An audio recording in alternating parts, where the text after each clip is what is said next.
là dans Psaume 84, ce qui suit à partir du premier verset, oui, du répertoire du chef de chorale, accompagnement de la harpe de Gath, psaume appartenant au recueil de la confrérie de Corée. Seigneur de l'univers, comme j'aime ta maison. Seigneur de l'univers, comme j'aime ta maison. Je demeure d'impatience en attendant d'entrer dans les cours de ton temple. Tout mon être crie sa joie au Dieu vivant. Alors, vous pouvez également lire dans le 8 secondes, que quelqu'un nous fasse lecture dans le 8 secondes. C'est ce que nous connaissons nous tous. Je suis heureux quand on me dit, allons-y. Un lecteur s'il vous plaît, rapidement. Psaume 84, le premier verset. Je lis la parole de Dieu dans le psaume 84. Au troisième. Verset. Oui. Au chef des chantres, sur la guidille des fils de Corée. Psaume. Que tes demeures sont aimables, Éternel des armées. Que tes demeures sont aimables, Éternel des armées. Mon âme soupire et languit après les pavis de l'Éternel. Alléluia. Mon cœur et ma chair poussent des cris vers le Dieu vivant. Amen. Amen. Alléluia. Amen. La maison de l'Éternel, c'est une maison de délices.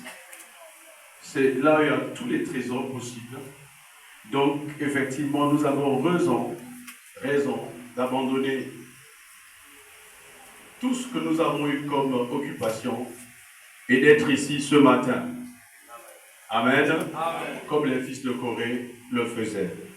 Gloire à Dieu. Amen, amen. Amen. Ce matin, nous avons un culte ordinaire avec quelques variantes. Alors, sans plus tarder, je souhaiterais que nous puissions effectivement lire dans Genèse, chapitre 49, à partir du 8e verset. Voici ce qui est écrit. Judas, tes frères chanteront tes louanges. Tu forceras tes ennemis à courber la nuque. Et tes propres frères s'inclineront devant toi. Judas, mon fils, tu es comme un jeune lion qui a dévoré sa proie et regagne son repère. Le lion s'accroupit, se couche, qui pourrait le forcer à se lever. Au verset 10, le sceptre royal demeurera dans la famille de Judas, le bâton des chefs restera aux mains de ses descendants jusqu'à ce que vienne son vrai possesseur, celui à qui les peuples seront soumis. Amen. Amen. Chez vous, c'est écrit, jusqu'à vienne le Shiloh. Amen. Jusqu'à vienne le Shiloh. Donc ici, on explique que le Shiloh, c'est le vrai possesseur de la canne royale. Amen, amen. Bien-aimés, nous n'adorons pas Dieu pour ce qu'il nous donne. Nous adorons Dieu et nous sommes avec Dieu pour ce qu'il est éternellement. Amen. C'est tout. Nous n'adorons pas Dieu parce qu'il nous a donné des maisons, des voitures, des voyages et tout ça, des privilèges sur cette terre. Mais nous adorons Dieu par rapport à ce qu'il est éternellement. Et ce qu'il est éternellement, il est majestueux. Et dans sa majesté, il est saint. Amen. Alléluia. Amen. C'est la seule raison nous l'adorons.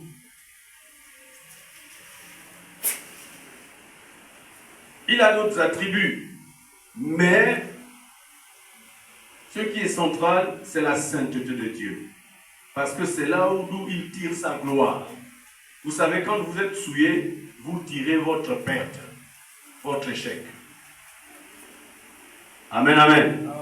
Donc, le thème de ce matin, rapidement, qui peut-être sera sous la forme d'une exhortation, est intitulé Shiloh. Vous avez sûrement entendu parler de ce terme. Et ce terme a été l'objet d'une si grande louange de notre bien-aimé Mouloto et son groupe, qui d'ailleurs porte ce nom, Shiloh. Amen. Amen. Je suis sûr que ce frère est entre les mains du Seigneur. Je suis sûr que cet homme de Dieu est entré dans la patrie. Alors, le thème de ce matin s'intitule Shiloh. Pour ne pas écorcher le hébreu, parce que celui qui l'a prononcé, il l'avait prononcé en araméen. Shiloh ou Shiléa, c'est la même chose. Donc, c'est S-C-H-I-L-O.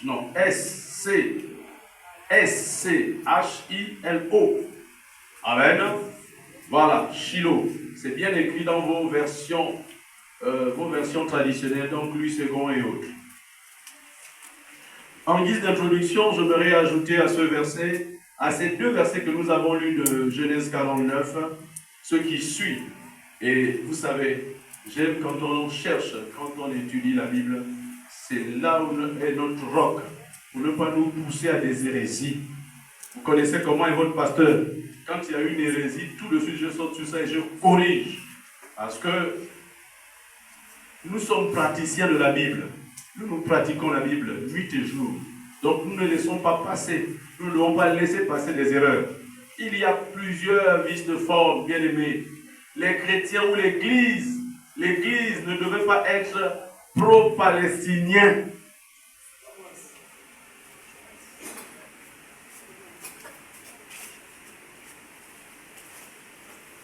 J'ai entendu dans les réunions des hommes de Dieu, prions pour que le conflit s'arrête, le conflit d'Israël, de la Palestine. Ta prière, je te dis, même si que tu es gradé général, sur le monde spirituel, n'aura pas d'effet. Vous ne pouvez pas prier pour Israël dans le sens, Seigneur, que la guerre s'arrête là-bas. Non. Ça ne peut pas marcher, c'est un faux sujet de prière. Il y en a plein dans la Bible. Et ceux qui introduisent des fausses requêtes dans la Bible ou dans la vie chrétienne, ce sont ce qu'on appelle des vauriens. Il y en a plein dans la Bible, c'est bien écrit. Des hommes qui n'ont pas de sens, dépourvus de sens. Et en hébreu, on les appelle Kaboul. Donc les terres de rien, des gens qui n'ont pas de valeur.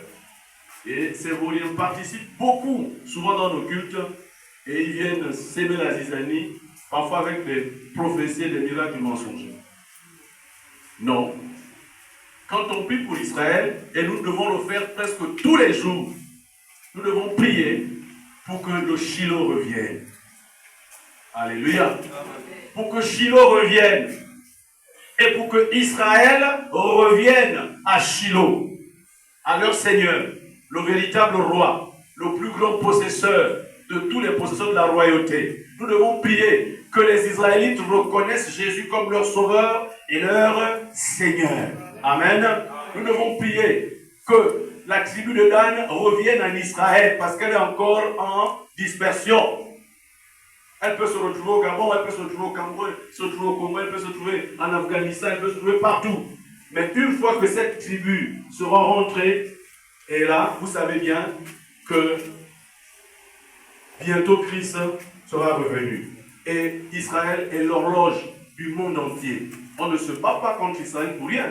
Israël, c'est l'horloge du monde entier. Amen. Amen. Et donc, j'ai recadré quelques responsables en disant, ne prie pas comme ça. Parce qu'il est écrit que Gaza sera rasé. La Bible dit que Gaza sera détruit.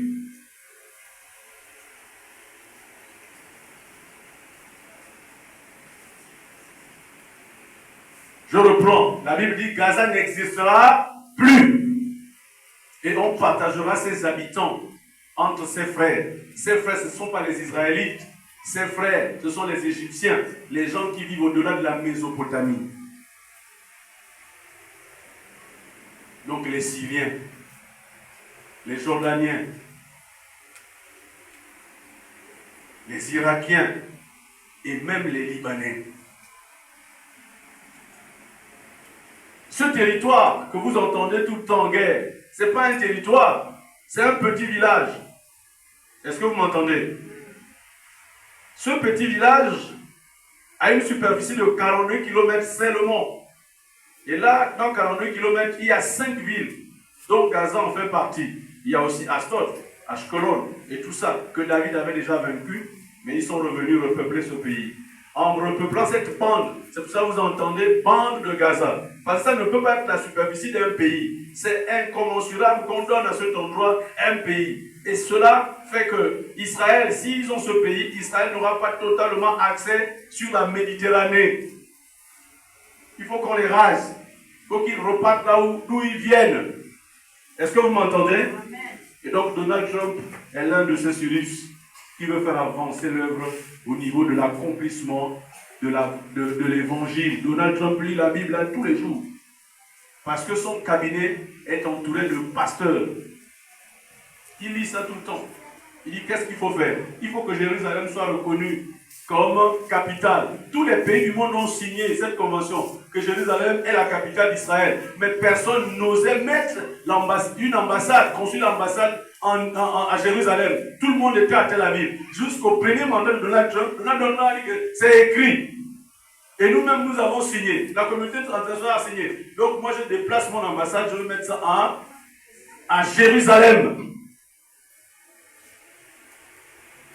Et actuellement, c'est la seule représentation diplomatique qui existe à Jérusalem. Et je vous dis que le combat, c'est le combat des dieux. C'est le combat du temple. C'est le combat du nom. C'est ça la spiritualité. C'est le Dieu Israël contre les Baals. C'est le temple d'Israël contre les autres types de temples.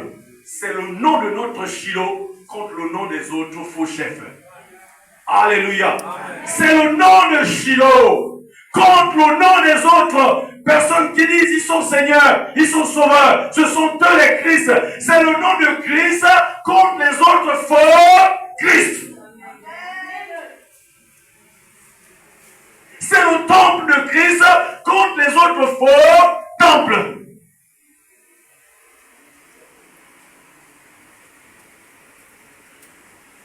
Soyez confortablement assis pour écouter exactement ce que dit l'Esprit à son Église.